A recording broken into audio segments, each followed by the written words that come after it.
All right, now we're in the Hampton Roadshow kitchen with Executive Chef Bob Hirasawa from Farm Fresh, and man, you always overdo it. Do I? You always make sure we fill every single minute of our cooking time here. I mean, we've got a whole meal that you're preparing today. And we're going to, let me, I guess, run down the ingredients for us. But sure. It kind of in the theme of fall and the theme of October and apples and all. We're going to just do. We got some great looking pork chops. They're center cut pork chops from the loin and bone in, and that's a lot for presentation purposes. Mike over at the market really did a good job of cutting those up for me. Yep. But we're going to braise that basically with a few vegetables and apple cider. And braising means cooking in liquid, right? Right. If I remember. Yeah, we're going to sear it off first, and then we're going to actually put some liquids in there, cover it up, and let it just cook down a little bit, and it'll get nice and tender for us. Okay. And kind of infuse those flavors in there. You're going to make us some mashed sweet potatoes. Mashed sweet potatoes. We're going to have some sautéed spinach with that, just to kind of finish off that plate. But we're also going to do a little dessert today. And we're doing dessert first. So we're going to do dessert not necessarily eating it first, but making it first. Making it first because it's going to take a little time in the oven. So, and we're going to do an apple pear crisp, spiced apple pear crisp in here. And basically, it's I have some. What I have, I think in the recipe I said Honey Crisp or Fuji apples, Granny Smith, whatever you want. Brayburn's, Macintosh. But I use Honey Crisp apples because they're in season. They got a real short season. They're really, really good apples. Okay. But got those in here first, and I don't know if I'll let you dump. Okay, where are they going? Right in this bowl. In this bowl. Yeah. Okay. I could dump them in with the potatoes if you don't tell me exactly where you. I heard the chuckle from Antonio there. Yeah, I know. Okay, it's got some pears here. Okay. Antonio, blog superstar. Make sure you check out a blog. Yeah, and I think, don't adjust your screen. They did get a little bit of oxidation on them, but they'll be fine. They're going right into cooking. We're going to do some lemon juice in here. Okay. Okay. How about some craisins or cranberries? You know why I like a crisp or a cobbler's? Because I'm just not very good with pies and pie crust, but this is the same kind of deal. But I feel like it's easier. This is going to be super easy. I think this meal is really super easy. So that's what we're trying to look for. Crystallized ginger. I was wondering what that is. Are you going to look at that, Antonio? And it's kind of like candy ginger a little bit, and it's gonna be you could chop it up a little more. This already came in chopped, and it's gonna break down as we cook here. A little cinnamon action. Okay. Okay. Nutmeg. Smells good. All these fall spices, I just love them. And you could also add some allspice in here if you wanted to. Whatever floats your boat. A little bit of sugar. And then just mix that up. It's really not. It's really not that much sugar considering we're making a dessert. It looks like more than it is, but it was actually about 3 tablespoons, and I have a little bit more than we usually would that the recipe calls for. But we're feeding the whole crew here. Right. Plus, so could you leave it out though, if you were sensitive to sugar or trying to cut it absolutely. down or cut it out? I think you have enough.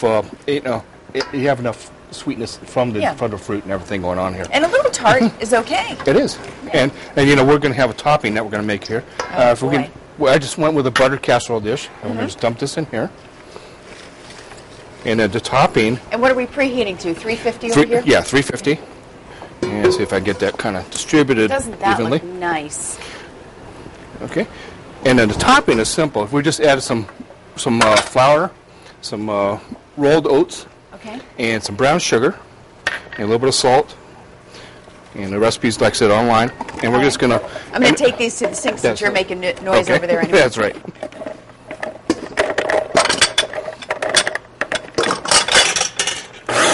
We're just going to...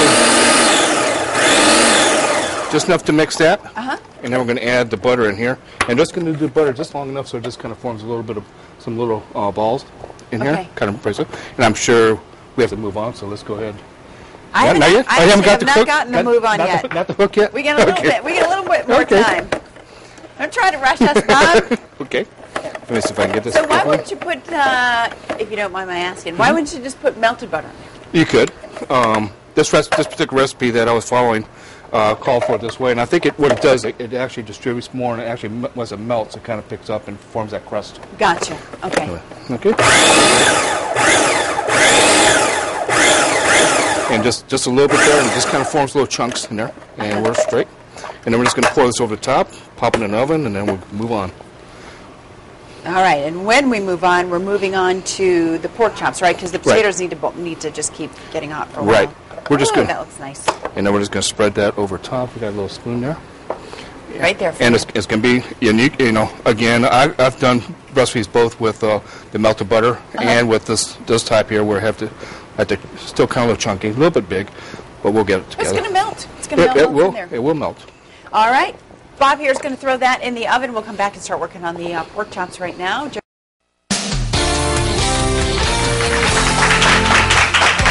Back in the Hampton Roadshow kitchen with Chef Bob Hirasawa from Farm Fresh. Just in time for fall, we're making apple cider braised pork chops. A spiced apple pear crisp is already in the oven, and we've got mashed sweet potatoes going today. Mashed sweet potatoes going here. We'll go ahead and get started on the pork chops. Let's trade places. Okay. Okay. Well, we have the pork chops here, and all we're going to do is we're going to basically be looking at the brownings, browning them off first, and we're going to do a little bit of salt and pepper these, of course. Okay. Folks are going to look at the size of those, the thickness, and they're going to worry about cooking them through without making them dry. So why did you choose braising as a technique? Well, that is part of the reason. It's going to still keep them tender, but it will cook, pretty much through.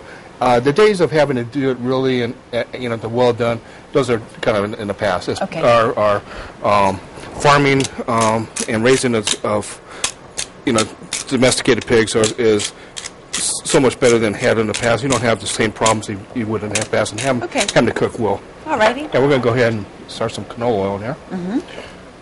Pan is already pretty hot. Pan's going there. You see it kind of run, getting real kind of watery there. And we'll get that covered. Okay. We're just going to put these down. I season on one side. We're going to season the other side once we get them in. Gotcha. And you said at this point you're just browning. Just going to brown them off, yeah. We're just going to try to sear the outside, get a little browning. A couple reasons. What we're going to do is trying to get a little crust on them, and for presentation and little things. But also, there's some flavor that's going to go into the bottom of the pan. That's actually when we do the braising, we lift those flavors off. Yeah, deglazing. See, you're getting good. Now I'm throwing the lingo around. Absolutely. All right. And it looks like you're using, is that sea salt or kosher salt? I'm using kosher salt here, sea salt, whatever you want. Iodized salt if you want to do that. But I just prefer kosher salt and a lot of that reason, just because to me it has a little cleaner taste to it, and it also is a little easier to control the amounts as I'm putting it because it's a little bit more grainy. Okay. I can't believe you didn't let me do the pepper. I did tell Cookie earlier. I said I'm going to set you up on that, but I won't do that. We're going to add a little bit of butter just to add some flavor in here. Okay. And that's your option if you want it or not. Sure. But I kind of like to do that rather than just do straight butter in there. Add the oil. It kind of helps keep from that smoking point a little bit. Yeah. All things in moderation. Wow, that looks good. Let's see if it doesn't take long at all. Not at all. And then while we're doing that, we're going to do these sweet mashed potatoes. Sweet potatoes, I'm sorry. Right. And what we did on that is I kind of got a little ahead of myself. We boiled them off till they're soft. I added a little bit of brown sugar to it, a little bit of cinnamon, a little bit of... Is there cream in here? There's a little cream in there and a little bit of butter. Okay. And then just mash it down. And you can tell it's still kind of loose. And if you want to tighten it up at all, just take a little bit of the instant potatoes and just add that to it, and that'll tighten it up and kind of give it so you can form little sculptures like like you like to do at home with the kids. That's right, Sculptures. That's right. No, only with Play-Doh. And at this point, these pork chops are almost there. We could take them out. Mike B in NZ was asking what the difference on our fan page was asking the difference again between the kosher sea and regular table salt. Well, the kosher salt is, in the way it looks, it's basically a little bit coarser. It has a coarseness kind of flaky. It is. It is kind of. It's just a little easier for you to control, and also it doesn't have the iodine in it. Yeah. Like the table salt usually does. Yeah. And so you don't have that kind of a flavor of the iodine. I've added a little bit of onion here, a little celery, bay leaf, and I added a thing of sage. Okay. Okay. And we're just going to brown that off just slightly. We turn these back in here just kind of. Oh, that sage is very fragrant. Yeah. I know we missed that last week, didn't we? We did. All right, we're being told to move it along. Okay. So the pork chops go back in the pan. Go back in pan. And what else are you throwing in there? A little bit of chicken stock. And the secret ingredient, or I guess not a secret, but the special ingredient is the apple cider. Apple cider. And then we're just going to cover it and let it go. Sounds good. Did you lower the heat at all? I will. Or you will. I'm not checking on you. Just question. All right, Chef Bob, thanks very much. All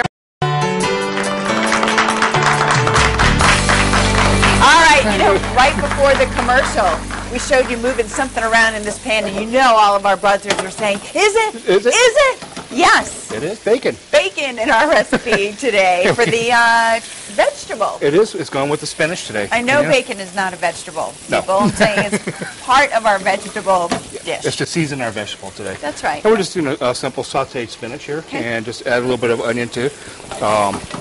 Move this quite along here. You want to go ahead? We just we pulled the crisp out. Yes. And that is rested for just a second. So you said I could serve it and put some ice cream on top? Put some ice cream on top. We have some whipped cream to go with that, and we have some caramel sauce to go on top of that. Remember earlier I was saying, well, if you're watching your sugar, you can leave the sugar out of the cobbler, and then put ice cream, whipped cream, and caramel sauce on it right. too.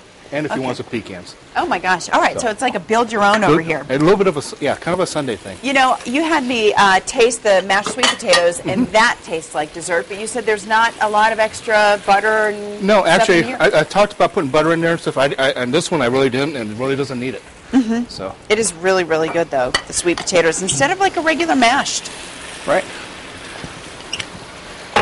I'm making kind of smaller portions here because Antonio's watching. All right, I need another spoon. We know what happens after. We know what happens when the cameras go off. Yeah. Okay. All right, so talk to us about, what are you laughing at already, Antonio? I'm doing fine.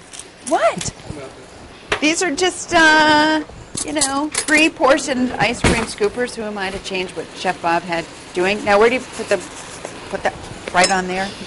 Well, Chef Bob is doing stuff too, Antonio. You could swing the camera over there. He's doing stuff. He's working on the spinach. I don't know why it's not as much fun to. There you go. See, right? That's pretty.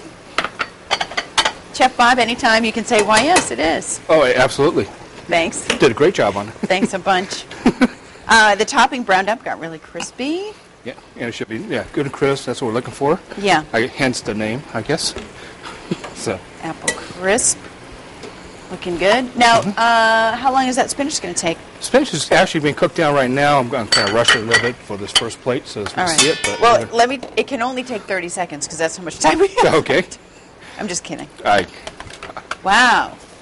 I predict that Wheeler is going to go right for dessert and skip the pork chops, right? That's not that tough of a guess. It's not like guessing weather or anything, because he does that every time. But I think that's how we're... But today he might knock someone over. This looks so good. Wow, look at that. I may be wrong. That looks terrific.